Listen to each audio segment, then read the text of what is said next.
Episode 69, Church History, Part 25. In the 11th century, the feudal system of class rankings is more established in the European culture. Pope Leo XI established papal reform of no more simony or selling of church offices and roles. He also declared the clergy to be celibate. Pope Nicholas declared the church's independence by centralizing the selection of popes by the cardinals in a Rome assembly. Henry IV, a German king and the Holy Roman Emperor in the latter part of the 11th century, wanted imperialism and the church to be only subject to the state, similar to the Carolingian and Otto dynasties. However, the majority of other popes like Gregory VIII held to Pope Nicholas's declaration and believed the papacy held the power over the church. The pope, in his role as head of the church, is the vice agent of God on earth, so that disobedience to him implies disobedience to God, or in other words, a defection from Christianity. What? The church and the state coexisted as a divine ordinance, with the church holding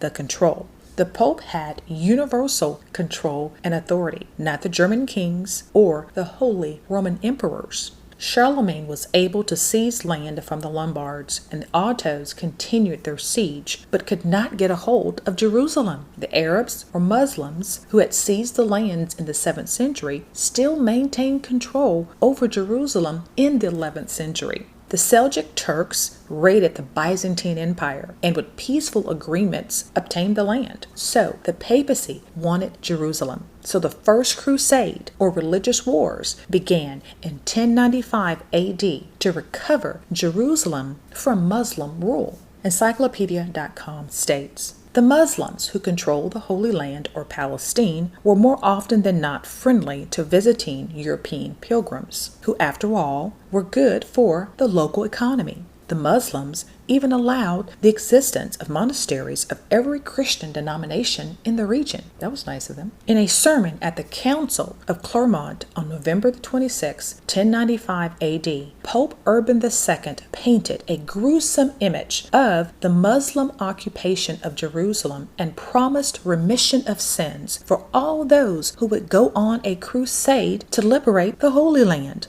Thousands of knights responded to this call to arms, and the result was the First Crusade from 1095 to 1099 AD. We learned in episode 67 that this go to war for me and I will give you something was feudalism, or the feudal system. The nobles were subordinate to the king, the lords were subordinate to the nobles, peasants were servants to the lords. So these thousands of knights or lords were willing to fight for the pope, were now vassals of the pope. The pope and the knights are in a feudal agreement where the knights will fight and the pope will forgive their sins. Wow.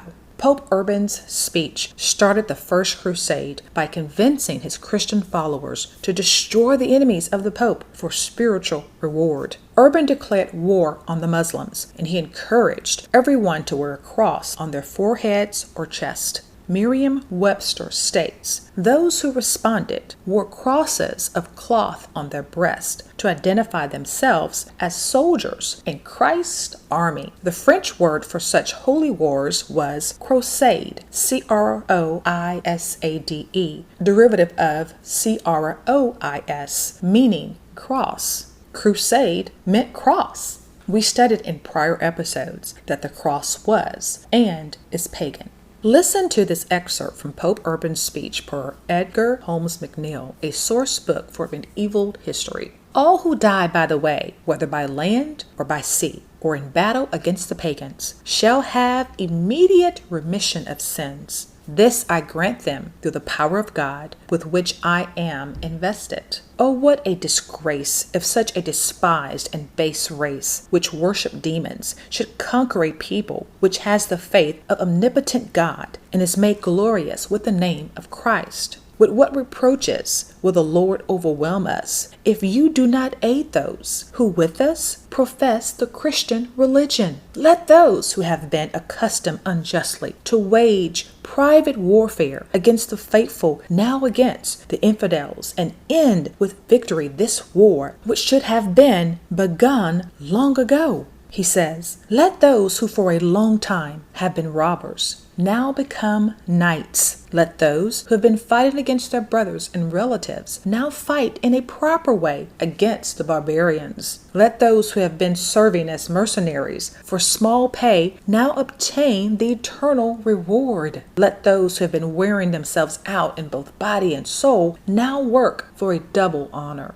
Behold, on this side will be the sorrowful and poor. On that, the rich. On this side, the enemies of the Lord. On that, his friends. Let those who go not put off the journey, but rent their lands and collect money for their expenses. And as soon as winter is over and spring comes, let him eagerly set out on the way with God as their guide." Wow. Just listening to Pope Urban's words, you can see the manipulation and the control, all in the name of their Christian God, to complete his or her or their selfish ambitions. What man has the right to forgive sins? No man does. Christian religion is a man-made religion to serve the purpose of man to kill, steal, destroy, and become very wealthy. It started out this way back then, and look around. It's the same today. Jerusalem belonged to the ancient Israelites and did not belong to Europe, the Roman Empire, the Catholic Christian Church or religion, nor the papacy, which all these people were and are descendants of Japhet. But in the name of Christianity, Jerusalem belonged to them. They themselves were stealing, killing, and destroying. But that was not evil for them to do it, but it was evil for everyone else who did the exact same evil. Basically, their evil was okay since they were Christians. Make it make sense. After hearing Pope Urban's speech, historians noted thousands of lords or nobles fell to their knees and gave themselves and property to the Pope and his endeavors. Urban's speech inspired the Crusades, so Pope Urban and his papal delegations took his message throughout Europe. All feudal agreements were put on hold until after the war. The peasants and the vassals were free for the duration of the war. Will Durant, in The Age of Faith, states, Urban established a new principle of obedience above the code of feudal loyalty. Now, more than ever, Europe was made one. Urban found himself as the accepted master, at least in theory, of Europe's kings. All Christendom was moved as never before, as it fervently prepared for the Holy War. In Central and Northern Europe, 60,000 joined the cause as they were promised forgiveness of sin, tax exemption, debts put on hold, prison releases. So the First Crusade of this holy war was made by about 12,000 poor Christian peasants, along with some knights led by Peter the Hermit, preacher of Urban's message, and Walter the Penniless toward the end of 1095 to 1096 AD. These men, they were not trained and had no sufficient resources, but they were heeding the call for Pope Urban. They marched toward Jerusalem and found themselves in a big mess. Historians note that this large group were untrained and illiterate peasants who didn't even know where Jerusalem was located. On the way to Jerusalem, they had to fight the Hungarians, and they depleted resources and strength. The Turks finds them and slaughters the majority of the Crusaders. Will Durant, in The Age of Faith, states, a disciplined force of Turks, all skilled bowmen, marched out from their city and almost annihilated this first division of the First Crusade. Walter the Penniless was among the slain. Peter the Hermit, disgusted with his uncontrollable host, had returned before the battle to Constantinople and lived until 1115 AD. In August of 1096 AD, 4 main Crusader armies left Europe around the appointed time. They took different paths to Constantinople and gathered outside the city walls between November 1096 and April 1097. Per Thomas Asbridge and per the First Crusade, a new history. Emperor Alexis was more prepared for the Crusaders. There were fewer incidents of violence along the way. Some historians put a figure of 70,000 to 80,000 on the number who left Western Europe in the year after Clermont, and more joined in the 3-year duration. Estimates for the number of knights range from 7,000 to 10,000. There were 35,000 to 50,000 foot soldiers, and including non-combatants, a total of about 60,000 to 100,000 went to fight in this holy war. Jerusalem, one city, three faiths, Karen Armstrong writes, "It was a good time to attack the Seljuks. Their early solidarity had given way to factional strife, and the emirs were fighting one another. The Crusaders made a good start, and they inflicted defeats on the Turks at Nicaea, but it was a long journey. Food was scarce, and the Turks pursued a scorched earth policy. It took the Crusaders 3 years of unimaginable hardship to reach Jerusalem. When they arrived at Antioch, they laid siege to this powerfully fortified city during the terrible winter of 1097 to 1098 AD. Over the course of the siege, 1 man in 7 starved to death, and half the army deserted. Yet, against the odds, the Crusaders were ultimately victorious, and when they stood at last before the walls of Jerusalem in 1099 AD, they had changed the map of the Near East. The Crusaders, or Christian Europeans, beheaded the Arabs. Many Muslims were killed along with women and their infant children. The Israelites there, during the time of the Crusaders' siege, were burned to death in a synagogue. Crusaders captured Nicaea in 1097. Edessa was established as the First Crusader State. They captured Antioch in June 1098. Jerusalem was seized in 1099 AD. And around July 1099, the church council was held in the Church of the Holy Sepulchre to establish governance for Jerusalem. They offered prayers and thanksgiving for their accomplishments. Godfrey of Bouillon, a French nobleman, became the first ruler of the Kingdom of Jerusalem from 1099 to 1100 AD. 4 Crusader states were established in the Near East: the County of Edessa in Turkey, the Principality of Antioch, the Kingdom of Jerusalem, and the County of Tripoli near Lebanon and Syria.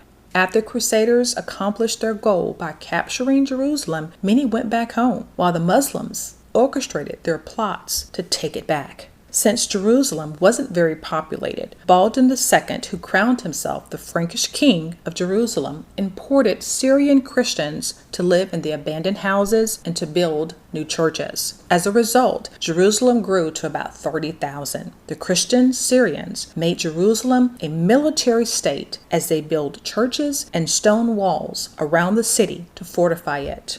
In 1144 AD, the Muslims of Aleppo take Edessa, and this launched the Second Crusade, led by Jocelyn II, the Frankish Count of Edessa. But it didn't end well. They got hammered by the Muslims. The males were killed and the women and children enslaved. Thus, the Christian European Holy War began to dwindle. In 1187 AD, Saladin and the Muslims formed a jihad, and they take back Jerusalem, but they didn't kill any of the Christians, and they allowed the barons to buy their freedom. The Roman Catholic Christian Church was furious, so a third crusade, led by Pope Clement III, resulted in them only capturing Acre, and that's it. Then there was the Fourth Crusade, the Fifth Crusade, the Sixth Crusade, and the Seventh Crusade, which none of them allowed them to take back Jerusalem. In 1291 AD, Mamluk and the Muslims, they take Acre away from the Franks and destroy it. 1291 AD was the end of the Christian European Holy Wars. It was over.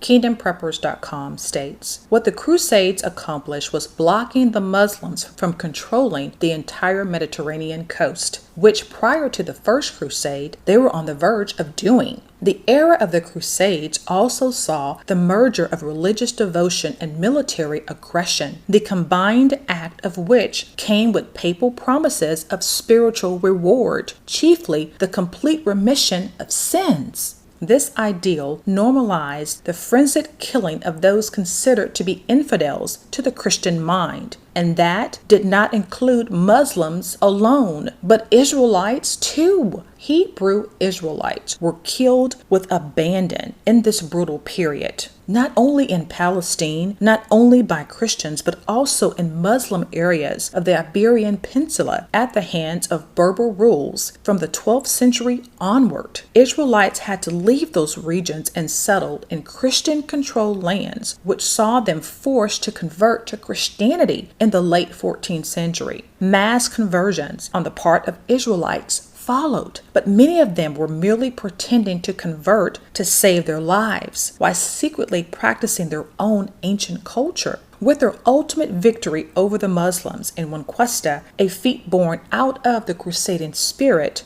the Spanish and the Portuguese emerged as dominant players on the world stage. The Iberian Peninsula was transformed into a multicultural and ethnically diverse society primed for imperial expansion. The Pope had universal control and authority and convinced the masses to fight for their selfish ambitions and feudal agreements, promising people to fight and kill and in return obtain forgiveness of sins. It makes you wonder if ISIS and the jihad learned from the European Catholic Christians to do what they do. These European Catholic Christian crusaders were killing and destroying Muslims, who we learned are Ishmaelites, descendants of Ishmael, the son of Abraham and Hagar. These Christians were beheading Arabs. These European Catholic Christian crusaders were killing and destroying blood Israelites from the 12 tribes of Israel, or 12 sons of Jacob,